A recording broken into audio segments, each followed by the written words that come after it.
19واں پارہ سورۃ الشعراء آیت نمبر 217۔ اعوذ باللہ من الشیطان الرجیم،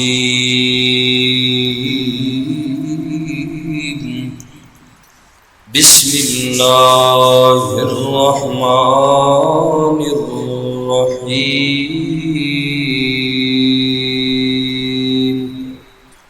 وتوکل علی العزیز الرحیم،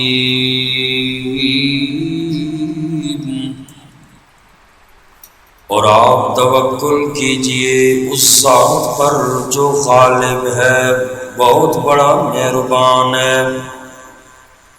الذی یراک حین تقوم، وہ ذات کے جو آپ کو دیکھتی ہے جس وقت آپ عبادت کے لیے کھڑے ہوتے ہیں۔ وَتَقَلُّبَكَ فِي السَّاجِدِينَ،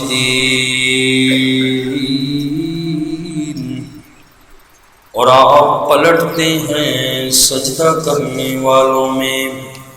گزشتہ سبق میں آقا علیہ الصلوۃ والسلام کو اللہ کریم نے حکم دیا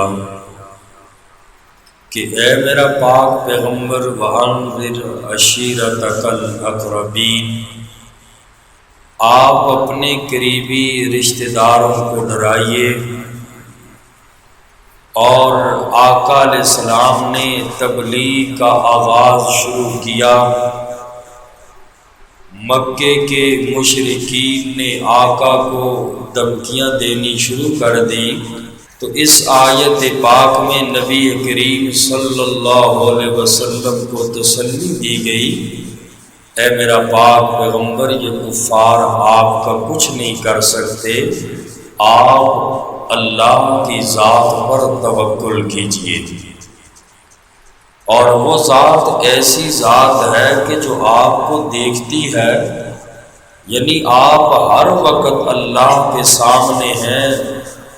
جب آپ عبادت کے لیے کھڑے ہوتے ہیں، تنہا نماز پڑھتے ہیں، تو بھی اللہ آپ کو دیکھ رہے ہیں۔ اور اللہ کریم سے کون سی چیز چھپی ہوئی ہے؟ اللہ تو ہر ایک چیز کو دیکھ رہے ہیں۔ تو اس لیے میرا نبی، آپ ہماری نظروں کے سامنے ہیں، اس لیے غم نہ کریں کہ کفار آپ کو تکلیف دے دیں گے۔ آپ اللہ کی ذات پر بھروسہ کیجئے، اور اسی طریقے سے وہ اللہ آپ کو دیکھ رہے ہیں کہ جب آپ سجدہ کرنے والوں میں پلٹتے ہیں، یعنی باجماعت نماز آپ پڑھتے ہیں یا الگ عبادت کرتے ہیں، تو اللہ کی ذات آپ کو دیکھ رہی ہے، ہر حال میں اللہ آپ کو دیکھتے ہیں۔ لہٰذا میرا پیغمبر، میں اللہ آپ کی حفاظت بھی کروں گا، تو ان کی دھمکیوں سے آپ غمگین نہ ہوں۔ فرمایا وَتَوَكَّلْ عَلَى الْعَزِيزِ الرَّحِيمِ، اور آپ توکل کیجئے اس ذات پر کہ جو غالب ہے، بہت بڑا مہربان ہے۔ الذی یراک حین تقوم، وہ ذات جو آپ کو دیکھتی ہے جس وقت آپ کھڑے ہوتے عبادت کے لیے۔ وَتَقَلُّبَكَ فِي السَّاجِدِينَ، اور آپ پلٹتے ہیں سجدہ کرنے والوں میں۔ اللہ کریم آپ کی ہر کیفیت سے واقف ہے۔ إِنَّهُ هُوَ السَّمِيعُ الْعَلِيمُ، بے شک وہ اللہ کی ذات ہر بات کو سننے والی ہے، العلیم جاننے والی ہے ہر چیز کو۔ هل أنبئكم على من تنزل الشياطين، هل أنبئكم، کیا میں تمہیں بتاؤں، على من تنزل الشياطين، کہ شیطان کن پر اترا کرتے ہیں، تنزل علی کل افاک اثیم، وہ نازل ہوتے ہیں، وہ اترتے ہیں شیطان، علی کل افاک، ہر جھوٹ گڑنے والے پر، اثیم، گناہگار آدمی پر، یلقون السمع، وہ ڈال دیتے ہیں سنی سنائی بات، وَأَكْثَرُهُمْ كَاذِبُونَ، اور ان کے اکثر جھوٹے ہیں۔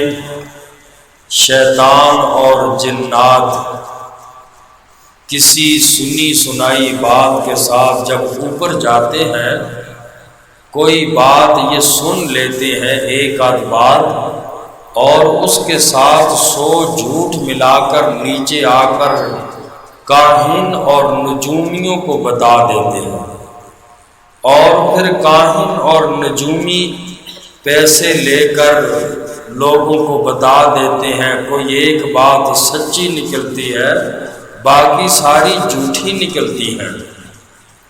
تو فرمایا کہ کل کے سبق میں بھی گزرا تھا کہ مشرکین کہتے تھے کہ قرآن کریم نعوذ باللہ من ذالک نبی پر شیطان لے کر آتے، فرشتے نہیں آتے۔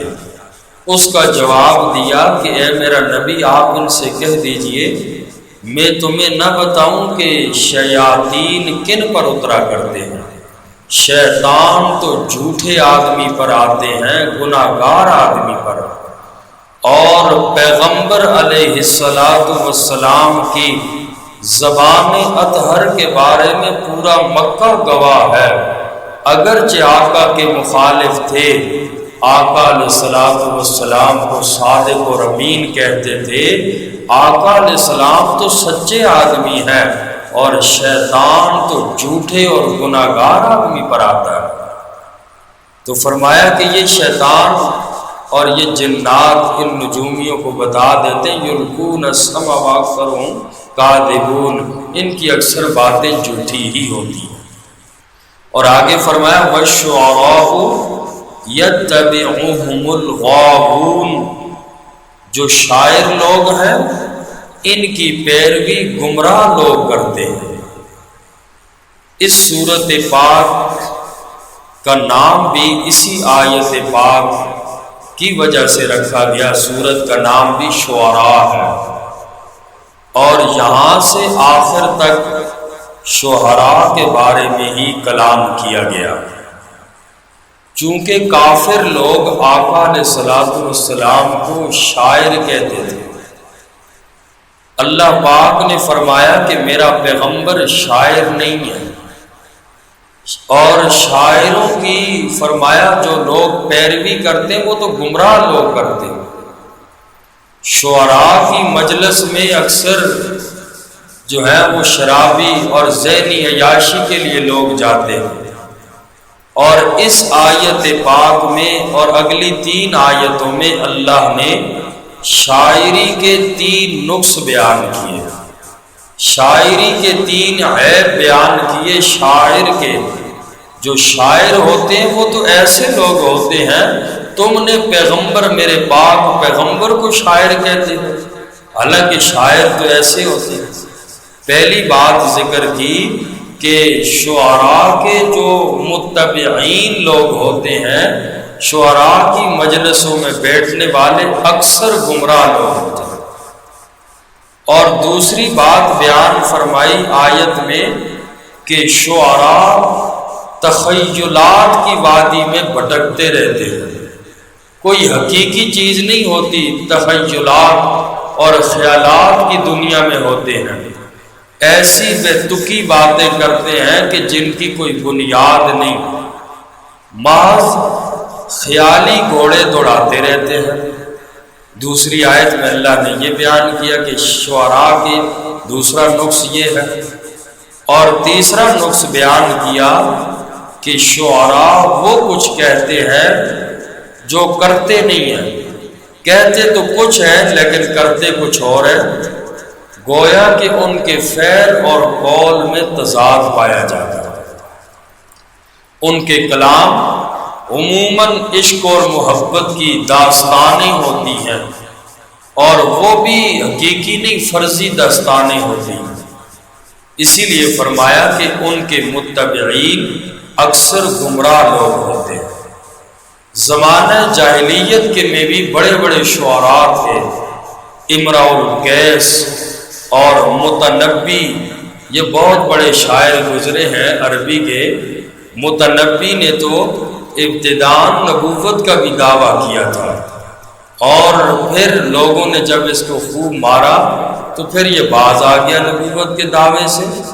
تو امراء القیس اور متنبی کے شعر آپ پڑھیں تو یہ فحش اور اخلاق سے گری ہوئی کمزور باتیں ہیں، تو اکثر شعراء کی باتیں ایسی ہوتی ہیں۔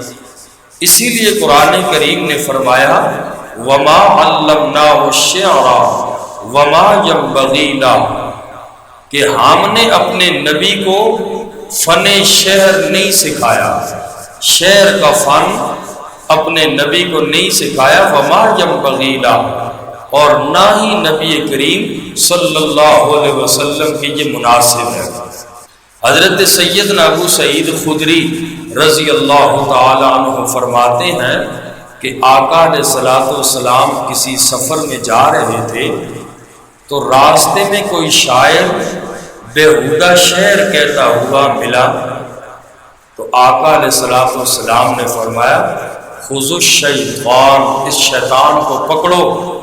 اور آقا علیہ الصلوۃ والسلام نے فرمایا اگر کوئی آدمی اپنے پیٹ کو پیپ سے بھر ڈالے، خون اور پیپ سے بھر ڈالے، تو وہ اس شعر گوہی سے بہتر ہے کہ وہ انسان اپنے پیٹ سے ایسے شعر نکالے، اس سے بہتر یہ کہ خون اور پیپ سے بھر جائے، وہ بہتر ہے ایسی شعر گوہی سے۔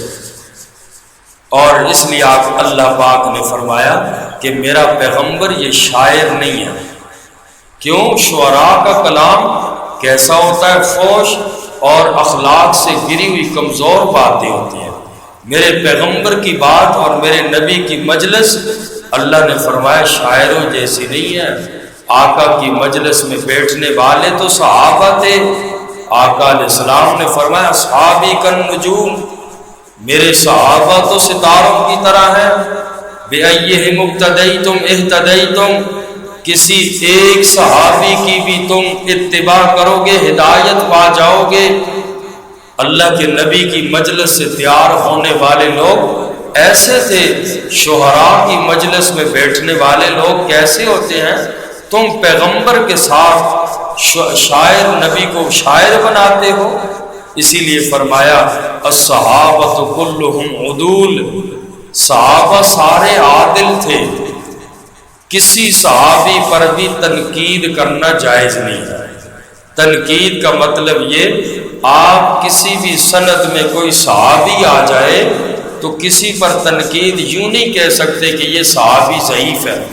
صحابی چاہے جیسے بھی ہوں، چاہے آخر میں اسلام لائے ہوں، جس درجے کے صحابی ہوں، اولین سابقین میں سے ہوں یا بعد کے صحابی ہوں، کلہم عدول، سارے صحابہ جو ہیں یہ عادل ہیں۔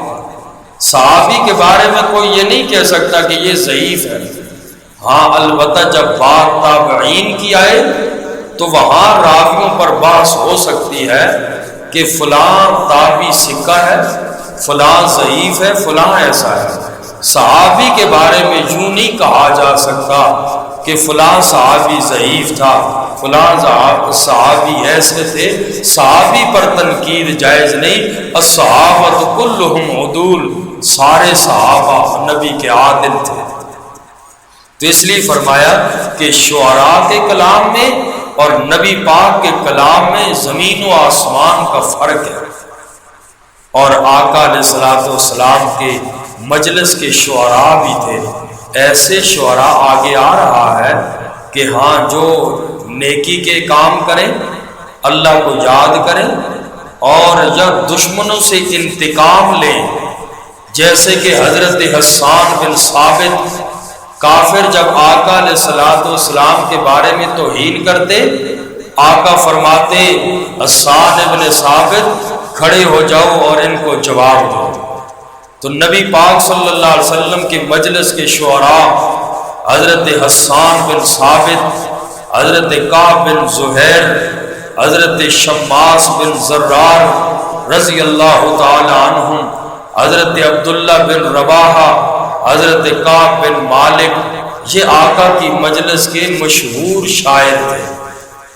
جب یہ آیت نازل ہوئی وَالشُّعَرَاءُ يَتَّبِعُهُمُ الْغَاوُونَ، کہ شاعر لوگ وہ ہیں کہ ان کی پیروی کرنے والے تو گمراہ ہوتے ہیں، جب یہ آیت نازل ہوئی شعراء، نبی پاک کے شعراء روتے ہوئے آئے، یا رسول اللہ یہ آیت نازل ہو گئی ہے، شعر تو ہم بھی کہتے ہیں۔ آقا علیہ السلام نے فرمایا آگے بھی پڑھو إِلَّا الَّذِينَ آمَنُوا وَعَمِلُوا الصَّالِحَاتِ، آگے استثناء کر دیا کہ جن کے شعر اچھے ہوں، بےہودہ نہ ہوں، اور جس میں اللہ کی تعریف ہو، رسول اللہ صلی اللہ علیہ وسلم کی تعریف ہو، وہ اس میں شامل نہیں ہے۔ اور اس سے مراد وہ شاعر ہیں کہ جن کے کلام میں جھوٹ اور فحش بیان ہو، وہ مذموم ہیں، جن میں توحید، رسالت اور دشمنوں کو جواب دیا جائے ان کی بولی کے اندر، تو ایسے شعر کہنا فرمایا یہ بھی اجر ہے۔ تو اللہ کے نبی صلی اللہ علیہ وسلم کے مجلس کے یہ صحابہ شعراء تھے۔ فرمایا وَالشُّعَرَاءُ يَتَّبِعُهُمُ الْغَاوُونَ، اور جو شعراء لوگ ہیں ان کی پیروی گمراہ لوگ کرتے ہیں۔ أَلَمْ تَرَ أَنَّهُمْ فِي كُلِّ وَادٍ يَهِيمُونَ، کیا آپ نے نہیں دیکھا کہ بے شک وہ شاعر ہر خیالی وادی میں بھٹکتے پھرتے ہیں۔ وَأَنَّهُمْ يَقُولُونَ مَا لَا يَفْعَلُونَ، اور بے شک وہ جو کہتے ہیں وہ کرتے نہیں ہیں۔ سارے شعراء ایسے نہیں ہیں۔ آگے اللہ کریم نے استثناء ذکر کر دیا إِلَّا الَّذِينَ آمَنُوا، مگر وہ لوگ جو ایمان لائے، وَعَمِلُوا الصَّالِحَاتِ، ان نیک اعمال کیے، وَذَكَرُوا اللَّهَ كَثِيرًا، اور اللہ کو بہت زیادہ یاد کرتے ہیں۔ علامہ جلال الدین رومی رحمۃ اللہ علیہ کی مثنوی شریف ہے، حضرت شیخ سعدی رحمۃ اللہ علیہ کی کتابیں ہیں، حضرت علامہ اقبال رحمہ اللہ کی کتابیں ہیں، ان کی شاعری وَذَكَرُوا اللَّهَ كَثِيرًا، ایمان والے بھی تھے، نیک اعمال والے بھی تھے، اللہ کو یاد بھی بہت زیادہ کرنے والے تھے۔ وَانْتَصَرُوا مِن بَعْدِ مَا ظُلِمُوا، اور انتقام لیا دشمنوں سے بعد اس کے کہ ان پر زیادتی کی گئی۔ کافر لوگ جب اسلام کے خلاف، مسلمانوں کے خلاف کوئی بات کرتے، یہ انتقام لینے کے لیے شاعر رسول اللہ کے نبی صلی اللہ علیہ وسلم کے شعراء یہ جواب دیا کرتے تھے کافروں کو۔ ان کے بارے میں فرمایا ایسے لوگ شعراء سے مستثنیٰ ہیں، ایسے لوگوں کی شاعری مذموم نہیں ہے۔ وَسَيَعْلَمُ الَّذِينَ ظَلَمُوا، پس قریب جان لیں گے ظالم لوگ، أَيَّ مُنقَلَبٍ يَنقَلِبُونَ، کہ کس پہلو پر پلٹتے ہیں یہ لوگ، جنت میں جاتے ہیں یا جہنم میں، یہ خود ان لوگوں کو عنقریب معلوم ہو جائے گا۔ اللہ تعالی ہم سب کو عمل کی توفیق نصیب۔ الحمدللہ رب العالمین والعاقبۃ للمتقین، ربنا تقبل منا انک انت السمیع العلیم وتب علینا انک انت التواب الرحیم۔ یا اللہ کریم ہم سب کا مل بیٹھنا، سننا سنانا اپنے دربار میں قبول فرما۔ اللہ ہم سب کا بیٹھنا آخرت میں نجات کا ذریعہ بنا، دنیا میں کامیابی کا ذریعہ بنا۔ اللہ کریم اس کی برکت سے جتنے لوگ بیمار ہیں اللہ سب بیماروں کو صحت کاملہ عاجلہ مستمرہ دائمہ نصیب فرمائے۔ جتنے احباب تشریف لاتے ہیں جہاں کہیں بھی سے، اللہ تبارک و تعالی سب کو صحت والی، عافیت والی، نیکیوں والی عمر دراز نصیب فرمائے۔ گناہوں والی زندگی سے اللہ ہم سب کی حفاظت فرمائے۔ وصلی اللہ تعالی علی خیر خلقہ محمد و آلہ وصحبہ۔